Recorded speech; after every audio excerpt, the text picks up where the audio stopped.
اپنی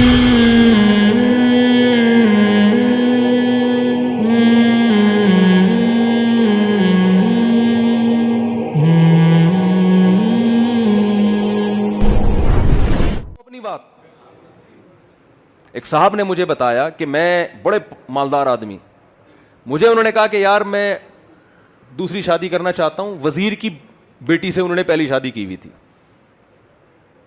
تھے بھی بڑے آدمی, سمجھ نہ جائیں ان کے سسر پکڑے جائیں گے, وہ وزیر کی بیٹیوں سے تو بہت لوگوں نے کی ہوئی ہے, بعض دفعہ پکڑے جاتے ہیں نا بیان سن کے, وہ یہ تو تیری بات ہو رہی ہے تو, لیکن وزیر کی بیٹیاں بہت ہیں, ان کو کیا پتا. تو کسی وزیر جو ہے نا اس کی بیٹی سے انہوں نے شادی کی ہے, مالدار بہت ہے وہ بندہ, میرے پاس آیا کہ ایک طلاق یافتہ خاتون ہے, اس کا ایک بیٹا بھی ہے, مجھے پسند ہے, میں اس سے نکاح کرنا چاہتا ہوں. میں نے کہا کر لو بھائی. کہہ رہے مجھے تو مار دیں گے جان سے, یعنی اگر پتہ چل گیا. میں نے کہا دیکھو چھپ کے شادی کرنا اچھا کام نہیں, لیکن حضرت عمر سے پہلے, اسلام لانے سے پہلے صحابہ چھپ کے نماز پڑھتے تھے کہ نہیں پڑھتے تھے؟ حالانکہ نماز کوئی معاذ اللہ برا کام ہے جو چھپ کے کر رہے تھے. میں نے جب دوسری شادی کی نا تو میں نے تو سب کو بتایا ہوا تھا, لیکن عین نکاح کے موقع پہ نہیں بتایا, مجھے پتا تھا پکڑا جاؤں گا پٹ پٹا کے, سارا سیٹ اپ ہی کیا ہو جائے گا, ختم ہو جائے گا, ہو ہی نہیں سکتی. تو میرے جو سسر اب تو انتقال ہو گیا, اللہ ان کی مغفرت فرمائے, وہ مجھے کہنے لگے, میں نے کہا دیکھیں نکاح کے وقت 4-6 گواہ لے کر آؤں گا, اس سے زیادہ کوئی نہیں ہوگا, بعد میں بھانڈا پھوڑ دوں گا, ہو گئی ہے, چھپاؤں گا نہیں, میں اس وقت نہیں پتہ چلنے دوں گا. کہنے یار بیٹا یہ تو ہم کوئی گناہ تھوڑی کر رہے ہیں جو ہم چھپ کے کریں.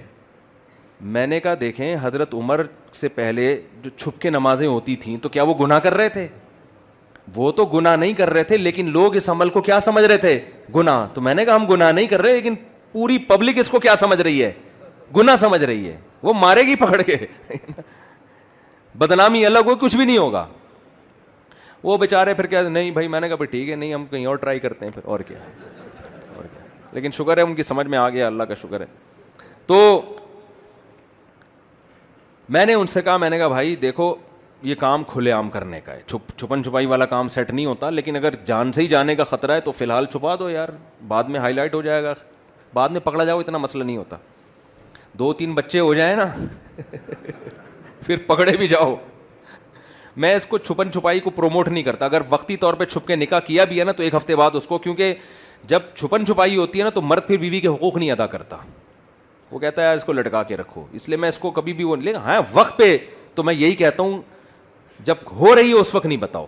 تو میں نے ان سے کہا بھائی کر لیں, تو انہوں نے کہا کہ میرے کوئی روحانی پیشوا ہیں, کوئی پیر و مرشد ہیں اور بڑے متبع سنت ہیں, انہوں نے مجھے منع کر دیا دوسری سے. میں نے کہا یار مجھے ایک بات بتاؤ, تمہارے جو پیر صاحب ہیں جو بھی ہیں اچھا ہی ہوں گے, اگر ان کی بیٹی طلاق یافتہ ہوتی, اس کا ایک بچہ ہوتا اور اس کے لیے تمہارے جیسے جوان آدمی کا, مالدار آدمی کا رشتہ آتا, تو اگر نہ کرتے نا تو اپنی بیٹی کے ساتھ زیادتی کہ اس کو نکاح سے محروم کر رہے ہو, ہاں کرتے تو سوال پیدا ہوتا ہے اپنی بیٹیوں کے لیے اور دوسروں کی بیٹیوں کے لیے اصول الگ الگ کیوں ہیں. میں سمجھا پا رہا ہوں اپنی بات؟ میں نے کہا اللہ میاں نے اجازت دی ہے, فَانْكِحُوا مَا طَابَ لَكُم مِّنَ النِّسَاءِ, آگے وَإِنْ خِفْتُمْ أَلَّا تَعْدِلُوا, تمہیں خوف ہو کہ اگر عدل نہیں کر سکتے, بس ایک شرط ہے, حقوق نہیں ادا کر سکتے پھر نہیں. اللہ یہ نہیں کہا فلاں بزرگ نے کیا فرمایا, ابا کی اجازت, ماموں کی اجازت, پھپھو کیا کہے گی, اللہ نے ایسی کوئی شرط.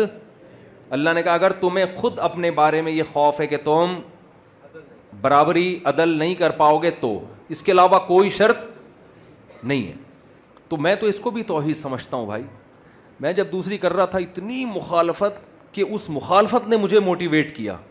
میں نے کہا یہ تو اب ایسے ہی ہو گئی کہ جیسے میرا باپ مجھے کوئی مٹھائی لا کے دے کہ بیٹا کھا لے, اور میرا دل بھی چاہ, یا تو نا اپنا ہی دل نہ چاہ رہا ہو, یا آپ کو پتا ہے مٹھائی کھاؤں گا تو پیٹ خراب ہوگا, اس بیس پہ انکار کر دو, وہ کوئی مسئلہ, وہ ٹھیک ہے.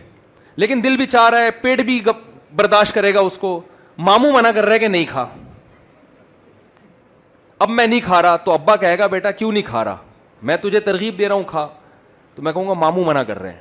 اب ابا کو آئے گی غیرت کہ یار تو اب میرے اپنے ماموں کو, میرے سالے کو مجھ سے زیادہ ویلیو دے رہا ہے.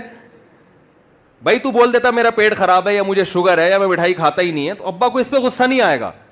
آپ اگر دوسری نہیں کر رہے, آپ افورڈ نہیں کر سکتے, آپ ٹینشن نہیں لینا چاہتے, آپ بیوی کے غم آنسو نہیں دیکھنا چاہتے, ٹھیک ہے, آپ اس لیے کہ لوگ کیا کہیں گے, اس کا مطلب اللہ کہہ رہے بھائی کوئی گناہ نہیں ہے اس میں, اور آپ کہہ رہے پبلک کیا کہے گی, یہ پھر یہ مسئلہ آ جاتا ہے غیرت کا. او بھائی جب اللہ نے کہہ دیا باڑ میں جائے ایسی کی تیسی, جو مرضی کہتے رہو.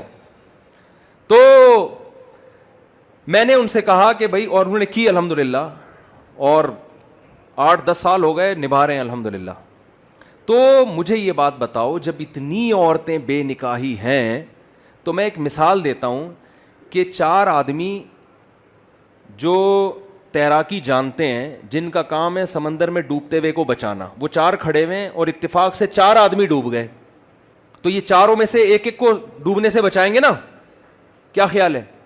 لیکن ڈوبنے والے 4 ہیں, اور جو 4 ہیں نا جو بچانے والے, ان میں 2 بھاگ گئے. تو اب یہ 2 کی ذمہ داری ڈبل ہوگی کہ نہیں ہوگی؟ یا یہ کہیں گے کہ ایک کو تو ہم نے بچا لیا, دوسرے کو مرنے تو, وہ اس کی ذمہ داری تھی, میری ذمہ داری نہیں ہے. او بھائی اب آپ کی ذمہ داری ڈبل ہو گئی ہے. ہونا تو یہ چاہیے تھا قوم کے ہر مرد نکاح کرتا, ان عورتوں کو ٹھکانہ دیتا, لیکن ہر مرد قابل نہیں ہے, زندہ ہی نہیں ہے, مارکیٹ میں اتنے بندے ہیں ہی نہیں.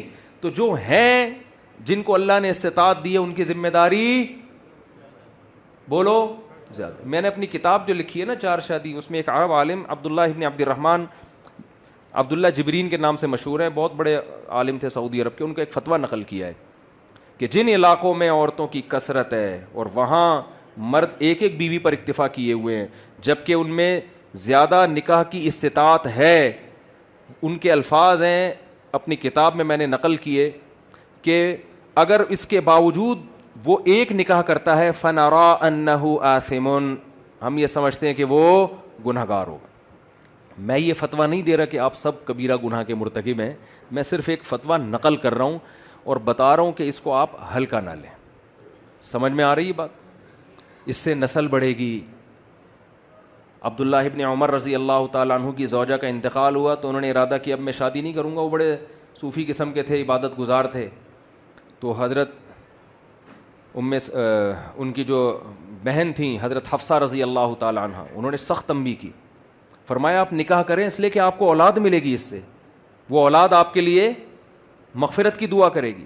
تو کیسی اولادیں ملی ہیں, سالم ابن عبداللہ ابن عمر, بخاری کے مشہور راویوں میں سے. اگر عبداللہ بن عمر نہ کرتے نکاح تو سالم بن عبداللہ بن عمر جیسے ملتے کیا؟ تو یہ اس لیے بھائی اس میں قناعت سے کام لینا ہمارے نبی صلی اللہ علیہ وسلم کا طریقہ نہیں ہے. سمجھ میں آ رہی بات؟ کوئی سوال آپ لوگوں نے پوچھنا ہو تو 5 منٹ کا ٹائم ہے, بلا تکلف جو پوچھنا ہے. اجازت ہے مولوی صاحب؟ آپ امام ہیں نا یہاں کے؟ کون امام؟